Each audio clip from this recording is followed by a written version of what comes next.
안녕하세요. 9월 18일 9월 셋째 주 주일입니다. 오늘 함께 예배하고 또 하나님 찬양하고 할 때 우리 마음을 새롭게 하고 하나님께서 베풀어 주신 은혜로 우리가 함께 나가는 시간 되면 좋겠습니다. 오늘 예배를 위해서 예배 드리는 우리를 위해서 함께 기도하겠습니다. 하나님 아버지, 주님의 은혜가 오늘 붙들어 주셔서 하나님의 선하신 인도하심과 이끄심을 경험하고 믿음으로 나가는 사람들 되도록 주님 도와주십시오. 하나님 아버지 함께 해주십시오. 주님께서 붙들어 주시고 함께 해주시고 하나님 아버지 도와주시고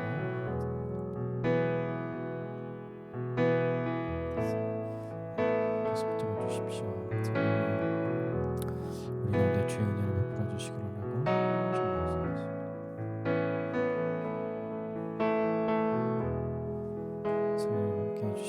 하나님 아버지 은혜를 베푸사 주님의 도우심과 주님의 선하심을 경험하게 하나님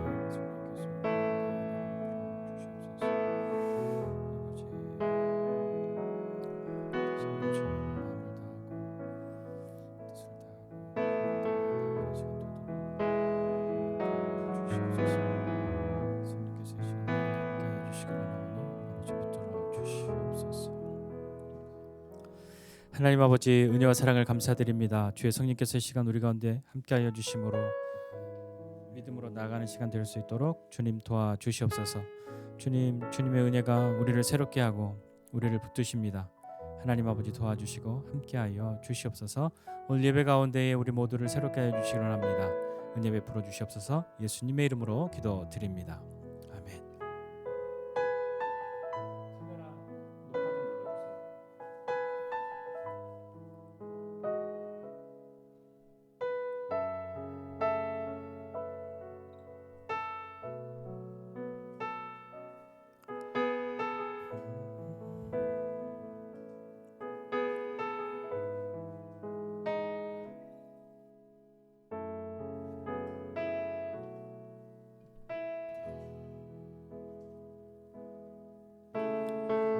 주의 보좌로 나갈 때에 어떻게 나가야 할까? 나를 구원한 주의 십자가 그것을 믿으며 가네. 주의 보좌로 주의 보좌로 나갈 때에 나 여전히 부족하나. 나를 품으신 주의 그 사랑 그것을 믿으며 가네. 자격 없는 내 힘이 아니 오직 예수님의 보혈로 자격 없는 내 힘이 아니 오직 예수님의 보혈로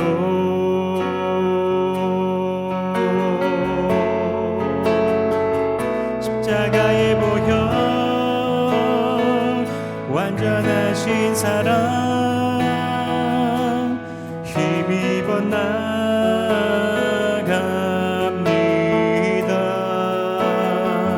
십자가의 보혈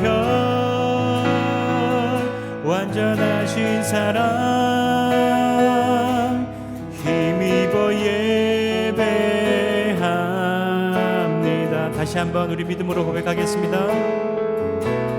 주의 보좌로 나갈 때에 어떻게 나가야 할까? 나를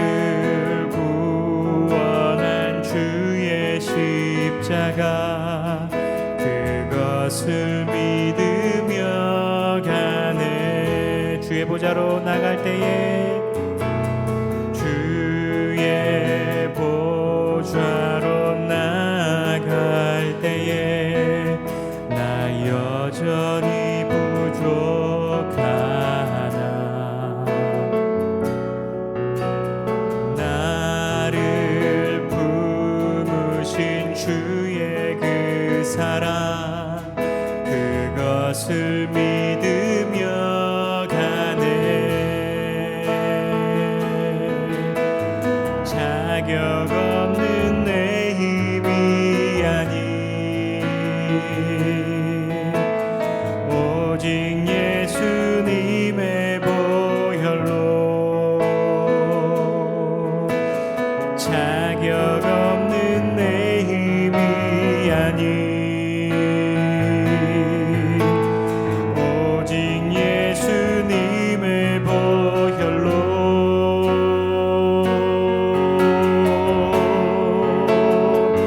십자가의 보혈 완전하신 사랑 힘입어 나갑니다 십자가의 보혈 완전하신 사랑 힘입어 예배하 십자가의 보혈 십자가의 보혈 완전하신 사랑 힘입어 나갑니다 십자가의 보혈 완전하신 사랑 힘입어 예배합니다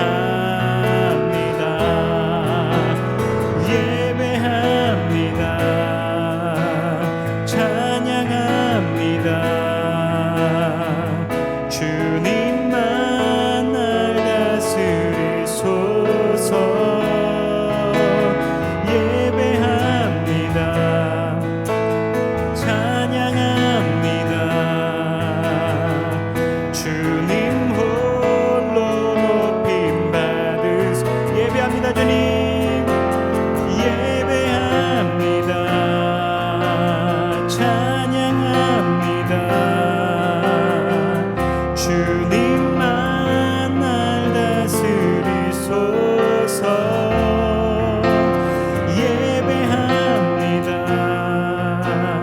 찬양합니다 주님 홀로 높임 받으소서 완전하신 나의 주 완전하신 나의 주 의의 길로 날 인도하소서 행하신 모든 일 주님의 영광 다 경배합니다 예배합니다 찬양합니다 주님만 날 다스리소서 예배합니다 찬양합니다 주님 홀로 높임 받을 예배합니다 주님 예배합니다 찬양합니다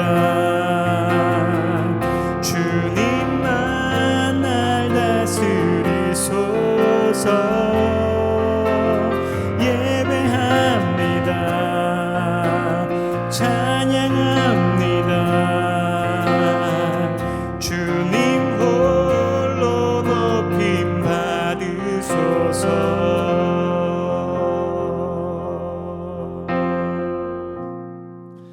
아멘. 이 시간에 우리 다시 한번 기도하실 때는 하나님 이 시간에 우리의 마음의 생각이 어떠하든지 우리의 이 며칠간의 경험이 어떠하든지 그것 때문에 우리가 하나님 앞에 나아갈 때 어려움이 있는 것 아니라 하나님, 괴롭고 슬픈 마음이라 할지라도, 상한 마음이라 할지라도, 여러 가지 고민과 고통 가운데 있는 마음이라 할지라도 하나님, 그 마음 다른 데다 두고 갈 수 없어 주님 앞에 들고 나왔습니다.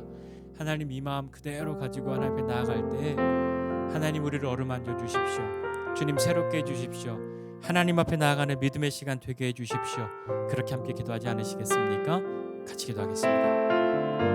하나님 아버지, 주님께서 이 시간 우리를 붙들어 주시고 함께 하여 주세요. 하나님의 선하신 인도하심과 이끄심과 우리를 불러 주시옵소서. 하나님, 우리의 마음과 생각이 어떠하든지, 우리의 인생의 경험이 어떠하든지, 하나님 앞에 나아갈 수 없을 것만 같은 마음의 상태라 할지라도 하나님 앞에 나아갈 수 없는 마음 우리에게 있지 아니하고, 하나님이 받으실 수 없는 마음, 고치실 수 없는 마음, 새롭게 하실 수 없는 마음 없는 줄을 우리가 믿고 주님 앞에 나아갑니다. 하나님 아버지, 우리를 붙들어 주시고 함께하여 주시옵소서. 하나님, 우리를 새롭게 하여 주시옵소서. 주님의 은혜 가운데로 나아가게 하여 주시옵소서. 하나님, 우리를 붙들어 주시며 주님의 선하신 인도하심과 이끄심 가운데로 나아가는 사람들이 될 수 있도록 하나님 도와주시기를 원합니다. 주님 새롭게 하여 주시옵소서. 하나님의 은혜 가운데로 나가게 하여 주시옵소서. 주의 성령께서 우리를 붙들어 주시고 함께 하여 주시옵소서. 오 주님, 우리를 도와주시옵소서. 어루만져 주시옵소서. 하나님 앞에 나가는 시간 되게 하여 주시옵소서. 하나님 아버지, 우리를 고쳐주시고 우리를 새롭게 하여 주시옵소서. 주님만이 우리를 새롭게 하실 수 있고, 주님만이 우리를 고치실 수 있는 분이며, 주님만이 우리를 일으키시고 주님만이 우리를 붙들어 주시는 분이심을 인하여 주님을 의지하고 주님을 찬송합니다. 하나님, 이 시간 우리 가운데 함께하여 주심을 경험하고 믿음으로 새롭게 됨도 경험하는 우리 모두 되게 하여 주옵소서. 예수님의 이름으로 기도드립니다. 아멘.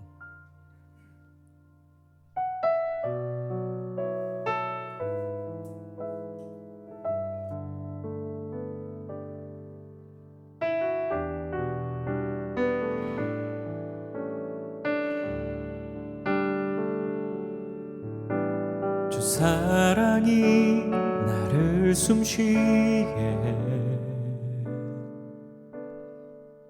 세상 그 어떤 어려움 속에도 주 은혜로 나를 돌보시며 세상 끝날까지 지켜주시네. 주 사랑이 나를 이끄시네. 내가 갈 수 없는 그곳으로 주의 사랑 나를 붙드시며 세상 끝날까지 인도하시네. 주님만이 내 아픔 아시며 주님만이 내 맘 어루만지네. 어느 누구도 나를 향하신 주님의 사랑을 끊을 수 없네. 주만이 내 능력이시며 주님만이 나의 구원이시네. 어느 누구도 나를 향하신 주님의 사랑을 끊을 수 없네. 주 사랑이 나를 숨쉬게 해. 그 어떤 어려움 속에도 주 은혜로 나를 돌보시며 세상 끝날까지 지켜주시네. 주 사랑이 나를 이끄시네. 내가 갈 수 없는 그곳으로 주의 사랑 나를 붙드시며 세상 끝날까지 인도하시네. 주님만이 내 아픔 아시며 주님만이 내 맘 어루만지네. 어느 누구도 나를 향하신 주님의 사랑을 끊을 수 없네. 주만이 내 능력이시며 주님만이 나의 구원이시네. 어느 누구도 나를 향하신 주님의 사랑을 끊을 수 없네.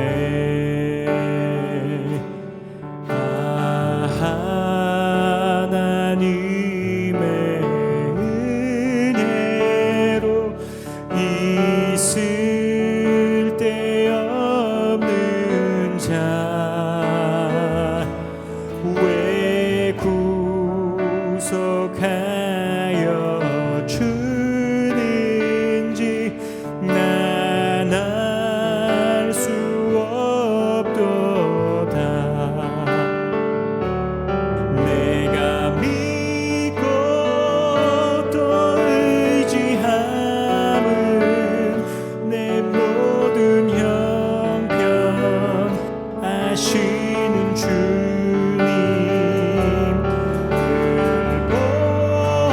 보호해 주실 것을 나는 확실히 아네. 왜 내게 굳센 믿음과 또 복음 주셔서 내 맘이 항상 편한지 난 알 수 없도다. 내가 믿고 또 의지함은 내 모든 형편 아시는 주님 보호해 주실 것을 나는 확실히 아네. 왜 내게 성령 주셔서 내 마음 감동해 주 예수 믿게 하는지 난 알 수 없도다. 내가 믿고 또 의지함은 내 모든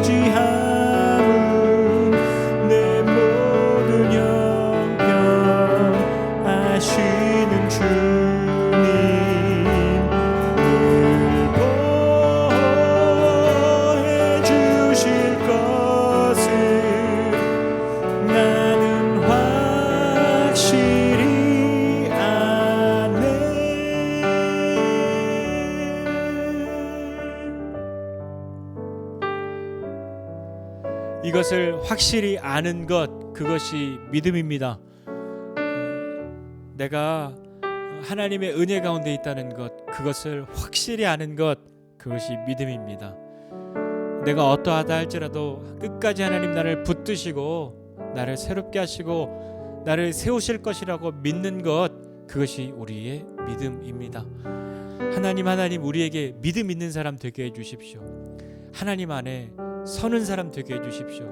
주님의 돌보심을, 보호하심을 경험하는 사람 되게 해주십시오. 내가 하나님 앞에 나아갈 수 있는 힘이 없다고, 하나님 앞에 나아갈 수 있는 면목이 없다고 생각하는 그때에도 하나님이 나를 붙드시고 돌보시고 계시다는 것을 믿는 그 믿음으로 나아갈 때 하나님은 기뻐하십니다. 여러분 자녀들이 여러분의 부모님의 사랑을 항상 의심하고 있다고 생각해 보십시오. 부모님이 기쁘시겠습니까? 내가 먹이고 입히고 재우고 돌보는데도 항상 내 사랑을 의심하고 있다고. 진짜 엄마가, 진짜 아빠가 나를 사랑하실까? 라고 항상 생각하고 부모 앞에서 쭈뼛거리고 있다면 여러분 행복하시겠습니까? 우리도 똑같습니다. 내 어떠함에도 불구하고 나를 사랑하신다, 나를 돌보신다, 그것을 확실히 아는 것, 그것이 우리의 믿음임을 다시 한번 기억하고 하나님 믿음의 사람 되게 해주십시오. 그렇게 함께 기도하지 않으시겠습니까? 같이 기도하겠습니다. 하나님 아버지, 참으로 그러합니다. 하나님 우리로 주님의 은혜와 사랑을 확실히 아는 믿음의 사람들 될 수 있도록 하나님 도와주십시오. 하나님의 새롭게 하심과 하나님의 돌보심과 보호하심이 우리 가운데 늘 있음을 경험하고 믿음으로 사는 사람들 되기 원하오니 하나님 붙들어 주시고 함께하여 주시옵소서. 주의 성령께서 이 시간 우리 가운데 함께하여 주시기를 원합니다. 오 주님 우리를 도와주시고 다시 한번 주님 앞에 나가는 우리를 격려해 주시고 믿음으로 주님 앞에 서는 사람들 되도록 붙들어 주시고 일으켜 주시옵소서. 하나님 여러 모양으로 쉽지 않은 시간들을 보내고 있는 지체들이 있습니다. 하나님 마음이 이상해 곤고한 가운데 있고 어려움 가운데 있는 사람들이 있습니다. 하나님 그들을 붙들어 주시고 그들을 일으켜 세워 주시옵소서.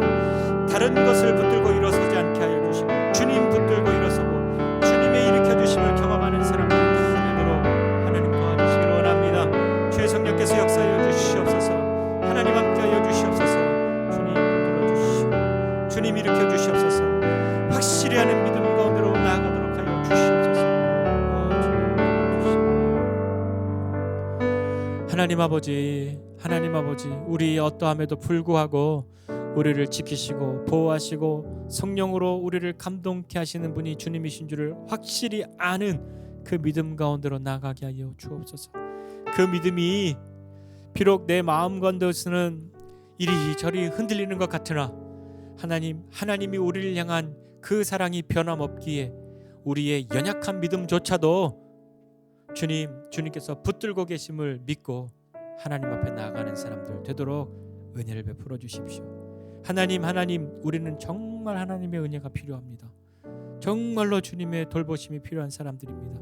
하나님 우리의 마음과 생각을 붙들어 주시고 우리의 모든 삶의 지경들과 형편들을 주님 붙들어 주셔서 믿음의 사람으로 잘 세워져가고 자라나가도록 하나님 어렵고 힘든 가운데서도 믿음을 사용하도록 주님 은혜를 베풀어 주시옵소서. 주님의 그 격려가 그 위로가 우리를 다시 한번 이렇게 세우는 것을 경험하는 우리의 하루 되도록 주님 붙들어 주시옵소서. 감사드리고 예수님의 이름으로 기도드립니다. 아멘.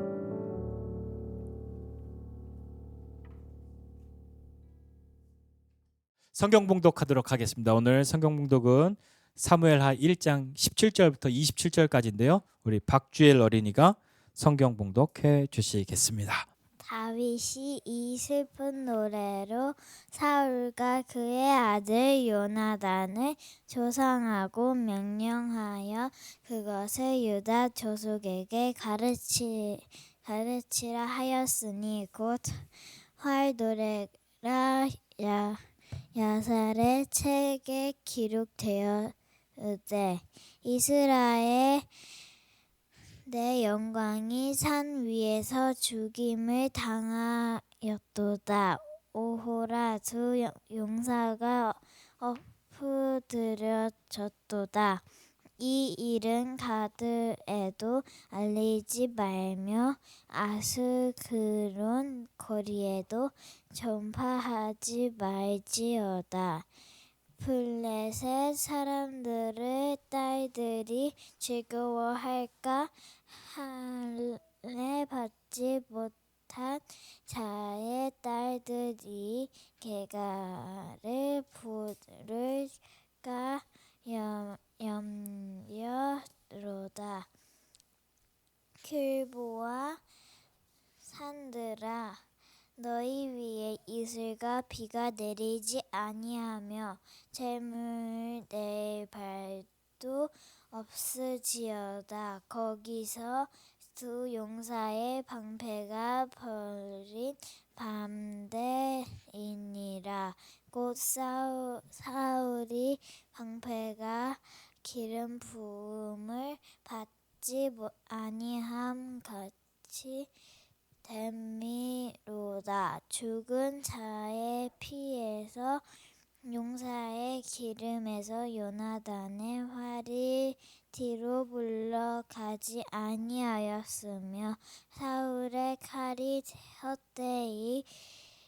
헛되이 돌아오지 아니하였도다.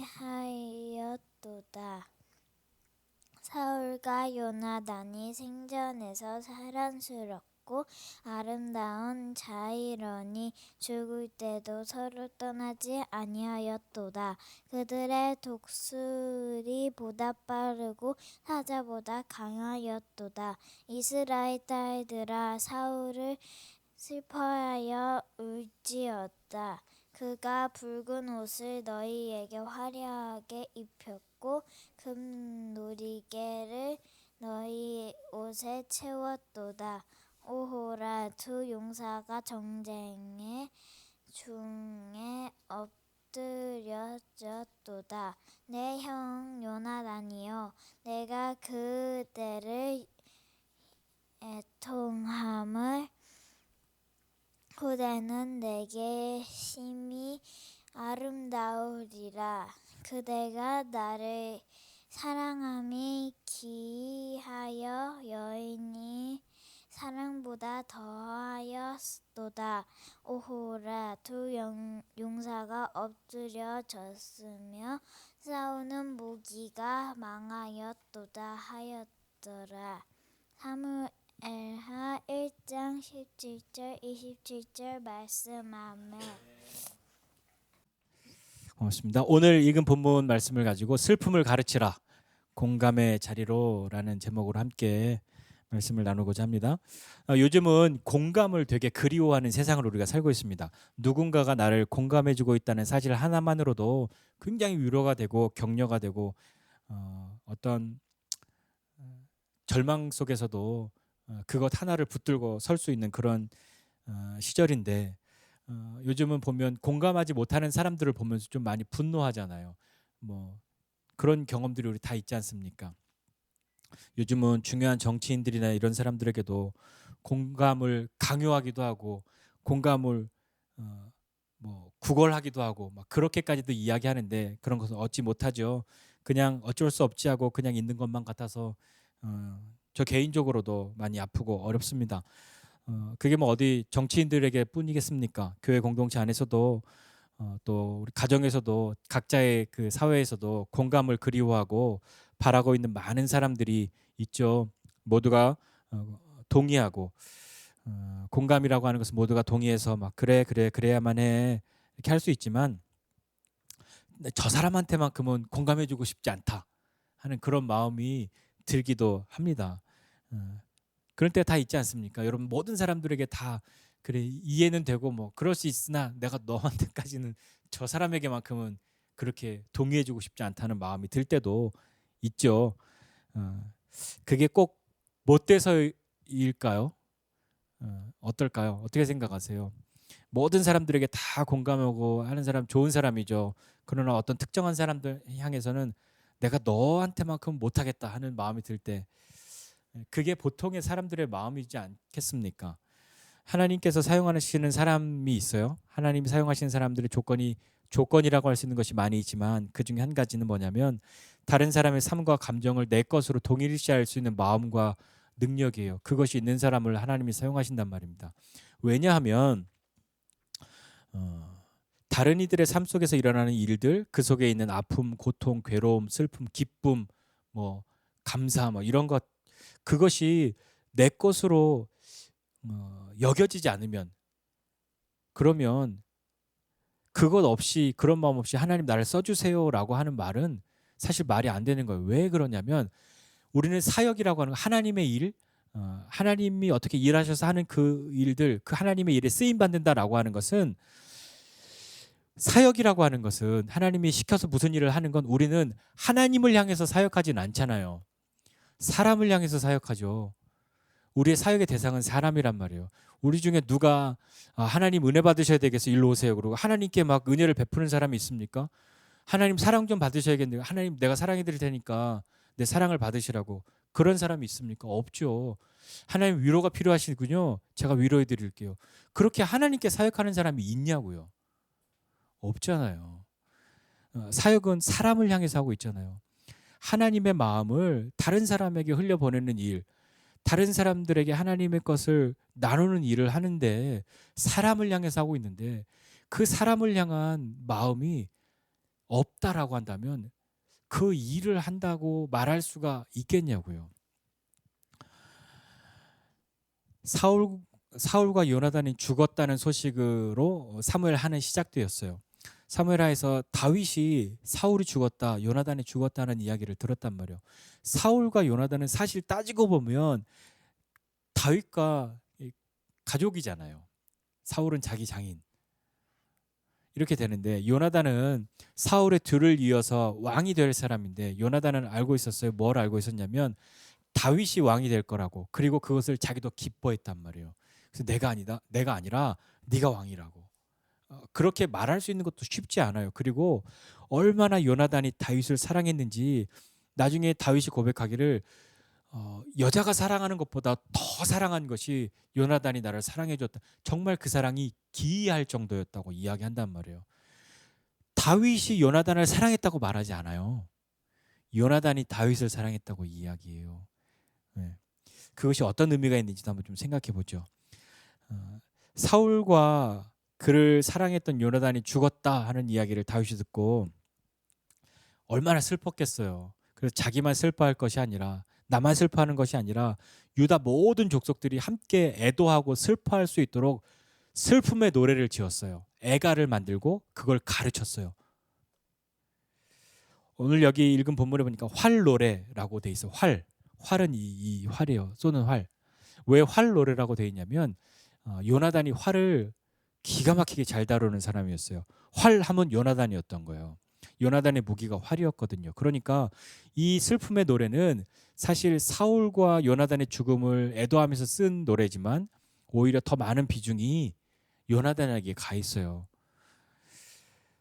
그리고 이것이 또 야살의 책에 기록되었다 이렇게 이야기하는데 야살의 책이라는 건 뭐냐면 전해져 있지는 않지만 다른 뭐 여호수아의 이야기나 이런 데 따라 보면 여호수아의 전쟁 이야기가 적혀 있는 그런 책이 야살의 책이에요. 그러니까 야살이라고 하는 말의 뜻은 의롭다.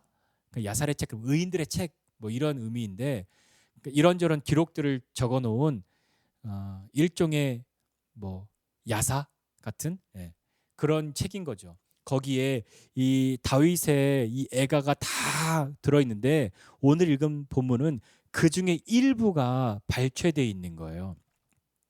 자, 오늘 이제 그렇게 대략적인 틀은 그렇고요. 오늘 우리는 사람의 죽음을 굉장히 크게 생각해요. 오늘날 보면 어떤 잘못 있는 사람도 그가 죽으면 그냥 그 죽은 것으로 거의 그냥 논란이 종식이 되죠. 어떤 사람들은 그렇기 때문에 자신의 죽음으로 자신의 억울함을 표현하려고 하기도 해요. 그렇지만 모든 죽음이 다 그런 것은 아닌 거예요. 사울과 요나단이 죽었다는 것이 다윗에게는 어떤 마음이었을까요? 사울이 죽었다, 요나단이 죽었다. 다윗은 굉장히 슬펐는데 다른 사람들은 어땠을까요? 사울은 처음엔 굉장히 인기가 많았는데 나중엔 인기가 완전 폭락한 그런 왕이 되어버렸어요. 또 사울 왜 저래? 막 사람들이 그렇게 할 정도였는데 사울을 향한 다윗의 감정과 일반 백성들의 감정이 조금은 달랐던 것 같아요. 물론 다윗도 생각해 보면 사울이 어떤 의미에서는 없어졌으면 하는 사람이죠. 자기를 계속 쫓아다니면서 그냥 단지 괴롭히는 게 아니라 죽이려고 했단 말이에요. 너를 죽여야 되겠다고. 정말 미친 사람처럼 자기를 죽이려고 그렇게 쫓아다니고 추격해오고 그런 사울인데 그런 사울이 죽었어요. 여러분 어떻겠어요, 마음이? 지금 내가 저 사울 정말 죽이고 싶은 마음이 있지만 내가 못 죽이고 하나님의 기름 부음 받은 사람 내가 죽일 수 없다. 이를 바득바득 갈면서 뭐 안 죽인 게 아니라 다윗은 정말 내가 죽여야겠다 하지만 억지로 억눌러 참았던 게 아니라 다윗은 남다른 마음이 있었단 말이에요. 그러나 누가 봐도 사울은 다윗에게 원수 같은 사람이었단 말이에요. 그러니까 사울이 죽었으니까 다윗이 되게 시원하겠다. 잘 죽었다고 생각하겠다. 속으로는 되게 좋아하겠다. 그렇게 생각이 되겠죠. 사울이 다윗에게 한 짓을 생각하면 정말 사울 잘 죽었어 그렇게 말할 만도 해요. 근데 다윗이 이렇게 슬퍼했던 이유는 뭘까요? 정말 사울의 죽음이 자신에게 슬픔이 되었기 때문에 그런 걸까요?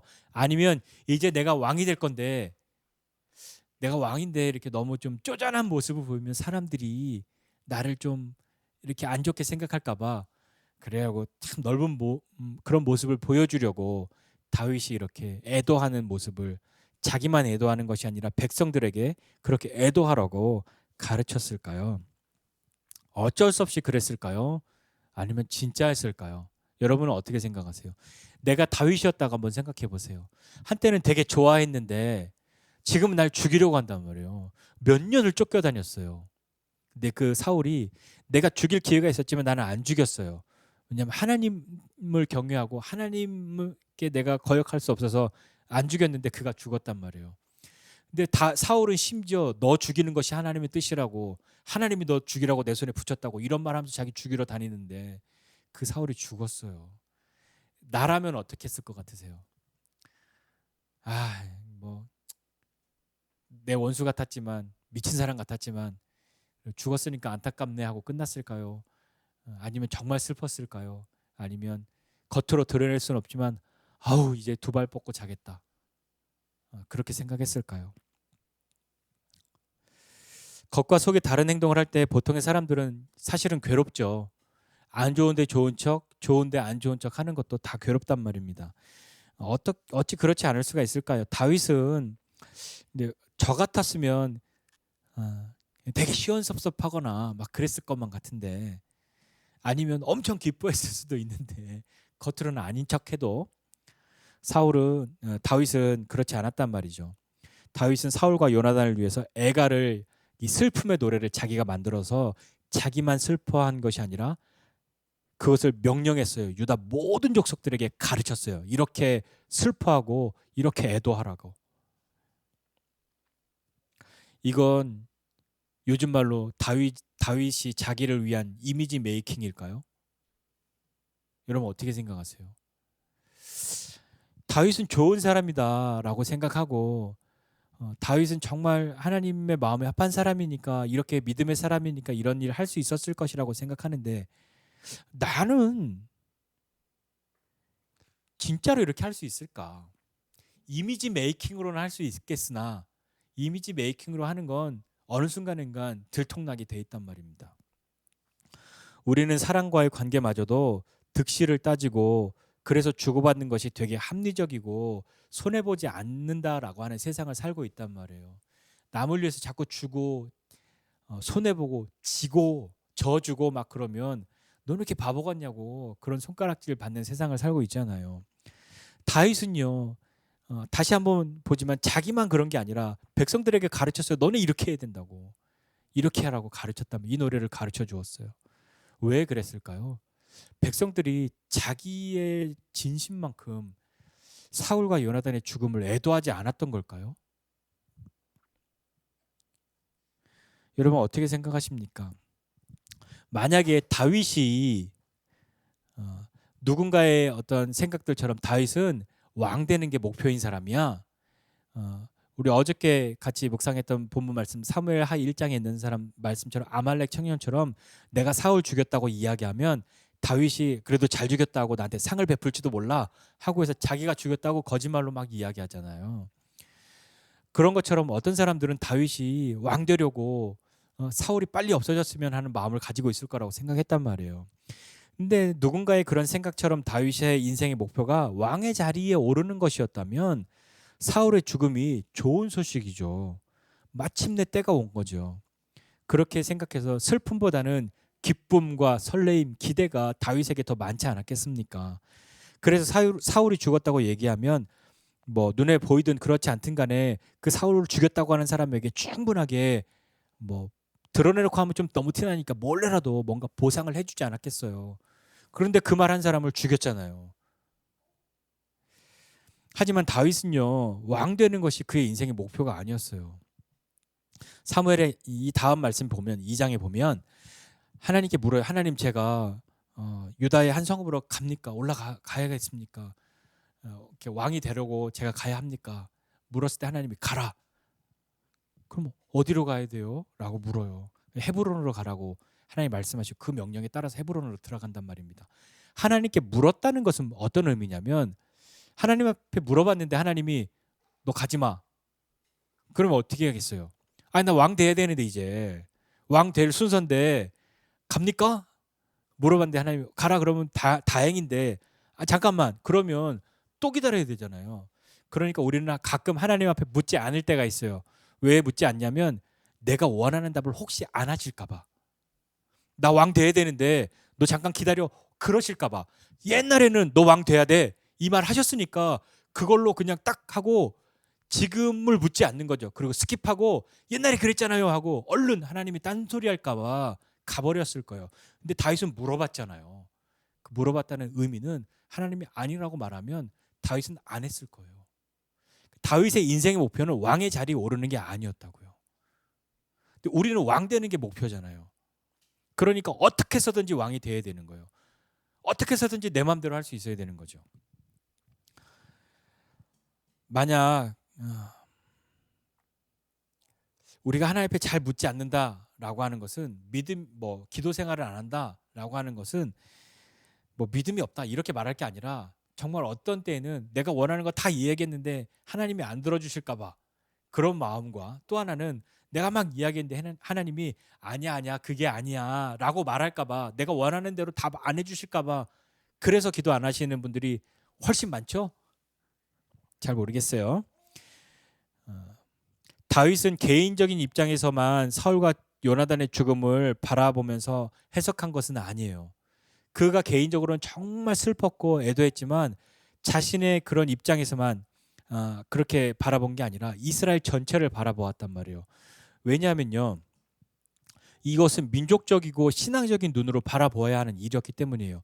하나님이 세우신 이 이스라엘의 왕 사울이 죽었는데 백성들이 애도하지 않아요. 냉랭해요. 슬프지 않아요. 자기들을 위해서 전쟁했는데 그냥 죽었구나. 잘 죽었네. 다음에 다윗이 있지. 얼른 새로운 거를 찾고 그것이 그 이스라엘 백성들에게 어울리지 않는 거예요. 하나님의 백성들은 그렇게 해서는 안 되는 것이었죠. 그러니까 자신뿐만 아니라 유다족 속들도 함께 참여해서 개인적으로 사울의 죽음을 가볍게 여기거나 잘 죽었다 이렇게 여기는 사람들의 관점까지도 바꾸어서 공동체가 하나님의 백성이라는 것을 다시금 바라보게 하는 것이 다윗이 이 애가를 가르치라고 한 이유였단 말이에요. 이게 슬픔까지도 가르쳐야 되는 건가요? 여러분 생각해 보세요. 슬픔을 가르쳐야 되는 건가요? 공감하고 마음을 나누고 애도하는 것이 얼마나 소중한 일인지 다시 한번 생각해 보세요. 우리가 공감하지 못하는 것 때문에 굉장히 분노했던 적이 있어요. 어떤 분들은 그렇게 생각 안 하실 수도 있는데 우리 오래전에 그 배가 하나 침몰해서 많은 아이들이 죽었어요. 얼마나 충격적이고 얼마나 그 힘든 일이었어요. 저는 아직까지 생각하기가 너무 힘든 게 막 아직도 그런데 그 당시 어떤 사람들이 있었냐면 그걸 조롱하는 사람들이 있었어요. 저것들이 사람가 이렇게 생각이 되고 분노했는데 다른 이들의 아픔을 공감하지 못할지언정 그것을 조롱하는 사람들이 있었단 말이에요. 여러분 어떠셨어요? 그게 사람인가요? 다들 그런 생각들 했잖아요. 저게 사람이냐고. 슬픔의 마음을 억누르지 않고 누군가는 슬픔에 공감할 수 없는 사람들, 공감 못하는 사람들을 공감의 자리로 초대할 수 있어야 되는 거예요. 다윗은 이미 사울을 하나님께서 벌하실 것이라는 것, 그리고 자기가 사울의 손에서 노임 받을 것이라는 것을 이미 알고 있었어요. 다윗은 사울의 손에서 노임 받는 것을 하나님이 자기를 구원하신다고 그렇게까지도 고백하고 이야기했기 때문에 이런 다윗이었단 말이에요. 그래서 사울의 죽음을 자기 입장에서만 난 구원받았다, 난 이제 하나님이 해방해 주셨다, 자유하게 해주셨다, 그렇게 끝낸 것이 아니라 이스라엘 공동체의 시선으로 바라보았고 또 그렇게 되도록 애쓴 사람이란 말이에요. 용맹스럽게 공동체를 지키고 싸웠던 용사들이었고 사울의 죽음을 이스라엘의 영광이 이 산 위에서 죽임을 당하였다라고 그렇게 슬픔으로 노래하고 있단 말이에요. 이것을 이스라엘 전체가 이렇게 해야 한다는 것이었어요.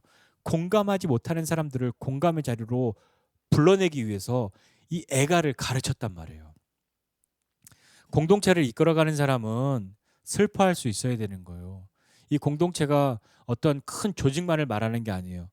가정도 마찬가지고요. 어떤 세상에서도 마찬가지인데 자신의 슬픔에만 잠겨서 연면에 빠지라 그런 것이 아니라 다른 사람의 슬픔이 내 슬픔으로도 여겨져야 하고 우리가 그렇지 못한 것 때문에 굉장히 허탈하고 분노하잖아요. 얼마 전에도 그런 일 있었잖아요. 이게 막 폭우로 어렵고 힘든 그런 현장에 가서 자기들 사진 잘 나오게 비 한번 내렸으면 참 좋았겠. 이게 미친놈들이죠.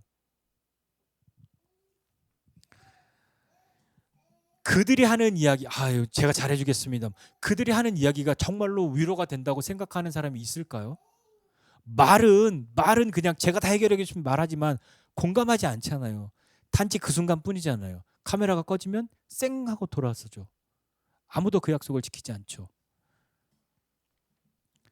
공감은 마음을 나눈다고 하는 것은 지체들의 아픔과 기쁨이 내 것으로 여겨져야 하는 거예요. 그런 말 하는 사람이 공감하지 못했던 그들이 자기들의 이익에 대해서는 얼마나 발끈하는지 한번 보세요. 다른 사람들의 더 큰 아픔에 대해서는 전혀 공감하지 못하지만 자기들의 이득에 대해서는 발끈하잖아요. 그리고 일순간에 공동체가 되잖아요.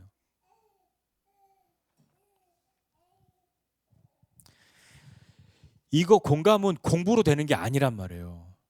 우리 중에 누가 공부해서 공감이라는 것을 공부해서 막 공감하는 사람이 있던가요? 이건 인간이 인간다워야 하는 거예요. 공부해서까지도 공감해야 한다면 이건 아픈 현실이죠. 공감하려면요, 제일 먼저 공감하는 사람들의 특징이 있어요. 공감을 잘하는 사람들의 특징은 뭐냐면 자기가 사랑받았다는 것을 아는 사람이어야 하는 거예요. 내가 받은 게 뭔지 알아야, 물론 악하고 나쁜 걸 받은 사람도 있어요. 그러나 그것은 선한 공감으로 표출되진 않아요. 내가 사랑받았다, 그걸 알아야 다른 사람에게도 사랑을 줄 줄 알고 다른 사람의 아픔도 내 아픔으로 여겨질 수 있는 거예요. 다윗은요, 요나단의 사랑받았죠? 백성들의 사랑도 받았단 말이에요. 자신의 애통함은, 다윗이 이 오늘 본문의 이야기죠. 내 애통함은 나를 사랑하는 요나단의 사랑이 기이할 정도였기 때문이다 라고 고백한단 말이에요. 내가 그렇게 사랑받아서 너무 그 사랑해 주었던 이 요나단, 그가 죽었다는 것을 아파한단 말이에요. 그러나 우리는 사랑받아야 하는데 가장 큰 사랑은 어떤 사랑이냐고요? 변함없는 사랑은 어떤 사랑이냐고요? 오늘도 루이 얘기를 한번 할게요. 제가 루이를 정말 사랑해요. 그런데 제가 요즘에 자꾸 잔소리를 하니까 루이가 속으로 생각할지도, 아빠는 날 안 사랑해 라고 생각할지도 몰라요. 응? 지금 루이 흉보는 얘기가 아니라서 굉장히 기뻐하고 있어요. 루이와 아빠 사이의 얘기예요. 정말 사랑하는데 요즘에 제가 갱년기라 자꾸 잔소리를 해요. 자꾸 눈에 띄어요. 자꾸 말하면 아무튼요. 제가 정말 사랑하는데 그 사랑을 받았다라고 하는 것을 안다면 제가 간혹 싫은 소리를 해도 미워서 하는 싫은 소리가 아니라는 것을 알 거예요. 그런데 사랑받았다라고 하는 것을 느낌이 없는데 자꾸 뭔가 이렇게 압박이 들어오면 날 사랑하기 때문에 그런 걸 거야라고 절대 생각하지 않아요. 그러니까 보세요. 뭐 우리 형제님들 군대 가서 야, 내가 너 인마 이렇게 힘들게 하는 거는 다 너 생각해서 하는 거야라고 할 때 그게 진심으로 느껴지시던가요? 네. 다들 그냥 쓰는 숨이 나올 수밖에 없죠. 이건 절대 진심이 아닌 거예요. 왜냐? 사랑받지 못했기 때문이에요. 나를 정말 좋아해주고 아껴줬던 사람이 나한테 쓴소리를 해요. 그러면 그건 들려요. 그리고 말하지 않아도 진짜 나 생각해서 해주는 이야기라는 걸 알아요. 직장에서도 마찬가지죠. 나랑 관계가 없는데, 나랑 사랑함이 없는데 나를 공감한다? 어렵죠. 그러니까 우리는 그 무엇보다도 변함없는 사랑을 공감해야 하는데요. 제가 루이랑 이 사람 얘기한 게 뭐냐면 내 사랑은 변한다라고, 변하지 않는다라고 내가 절대 자신해라고 말할 수 없어요. 옛날에 사랑하는 것보다 조금 덜 사랑할 수도 있잖아요. 예, 그러니까 왜 이랬대 저랬대라고 생각할 수 있는 거죠. 근데 하다못해 그런 사랑조차도 받았으면 뭔가 사람이 공감 능력이 생겨나는데 변함없는 사랑을 받았다고 한번 생각해 보세요. 그럼 그 사람은 어떤 사람이 될까요? 그러니까 우리는 하나님의 사랑을 경험해야만 하는 거예요. 다윗은 인생의 여러 상황 속에서도 뭐 그게 집에서든 들판에서든 뭐 전쟁터에서든 쫓겨서 도망 다닐 그런 때에든 죽음의 위기 속에 있었던 그런 때에든 하나님이 나와 함께 하셔. 진짜 하나님이 나 사랑해. 하나님이 지금 나에게 하신 이 말씀은 거짓말이 아니야. 하나님은 나를 그냥 내버려 두신 분이 아니야. 나를 버리신 분이 아니야라는 것을 믿었기 때문에 다윗은 다른 사람들의 마음에 공감할 수 있는 사람이 된 거예요. 다윗이 무슨 뭐 인문학 책을 많이 읽어서 공감하는 사람이 아니라 그가 들판에서 했던 건 뭐였냐면 하나님의 사랑을 경험하는 거였어요. 하나님을 노래하고 하나님이 자기와 함께 하시고 하나님이 나를 지키시고 하나님이 나를 사랑하신다는 것을 알았기 때문에 그는 어디 가도 그는 굴하지 않는 사람이 되었단 말입니다. 다윗은 오늘 그렇게 그런 경험을 통해서 세상을 보는 그의 관점이 바뀌는 사람이 된 거예요. 저도 생각해 보면 뭐 내가 무슨 하나님의 사랑을 많이 받아서 어떤 공감의 그런 사람이 되었나? 아니 저는 별로 그런 생각을 안 해봤어요. 그런데 제가 정말 절대적으로 공감을 잘하는 부류가 있어요. 할머니들 진짜 좋아하거든요. 근데 생각해보면 왜 그랬나 보면 제 어렸을 때 어떤 정서의 근간이 할머니였단 말이에요. 그러니까 할머니들에게서 받은 사랑이 그래서 또 전해지게 되는데 다른 사람들을 또 그렇게 생각하게 되는데 하다못해 정말 사람의 사랑 수시로 바뀌는 사람의 사랑을 받았던 사람도 그렇게 되는데 하나님의 사랑을 경험한 사람은 어떻게 되어야 하겠냐고요. 다윗은 오늘 냉랭하고 사울과 요나단의 죽음에 반응 없는 백성들을 향해서 애가를 지어서 가르치고 함께 슬퍼하도록 그렇게 애도하는 마음을 가르쳐야만 했단 말이에요. 가르쳤어요. 여러분 우리 일어나고 있는 많은 충격적인 공감의 능력이 없어서 공감을 경험하지 못해서 분노하는 우리의 현실 속에서 우리는 어떻게 해야 되겠냐고요. 우리도 그런 때를 보면 저 사람같지도 못한 놈하고 손가락질하는 것으로 끝날 것이 아니라 진짜 나는 다른 사람을 공감할 수 있는 사람이 되어야 하겠다. 그건 열심히 공부해서 되는 게 아니에요. 내가 사랑받아야 내가 용납받아야 다른 사람을 그렇게 할 수 있어요. 공부로는 한계가 있어요. 그러니 우리는 하나님의 사랑을 경험해야 하는 거죠. 슬픔까지도 가르쳐야만 하는 시대를 지금 살고 있단 말이에요. 제발 좀 공감 좀 해라 라고 외치는 시대를 살고 있단 말이에요. 우리의 인생에서 가장 중요한 공감은 하나님과 공감하는 거예요. 하나님의 마음이 내 마음이 되어야 하는 거죠. 하나님은 이미 내 마음이 하나님의 마음의 것으로 여겨지고 계세요. 그렇다면 우리도 하나님의 마음이 내 것으로 여겨질 때 우리는 하나님의 사람이 되는 거예요. 그리고 그렇게 되어질 때 비로소 사람의 마음이 진실로 참으로 내 것으로 여겨지는 거죠. 하나님은 제껴두고 열심히 다른 사람들과 공감하는 것 한계가 있단 말입니다.